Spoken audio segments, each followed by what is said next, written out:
সর্বশেষ ওয়ানডে বিশ্বকাপের পর অধিনায়কত্ব হারিয়েছিলেন বাবর আজম। তবে আবারও সাদা বলের ক্রিকেটে নেতৃত্বে ফিরেছেন তিনি।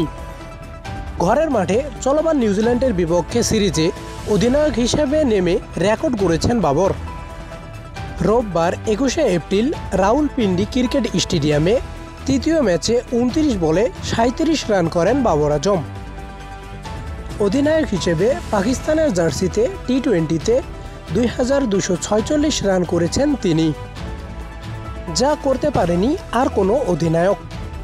এর আগে সর্বোচ্চ 2236 রান করেছেন অস্ট্রেলিয়ার সাবেক ক্রিকেটার অ্যারন ফিঞ্চ। বাবরের রেকর্ডের দিনে হার নিয়ে মাঠ ছাড়তে হয় পাকিস্তানকে।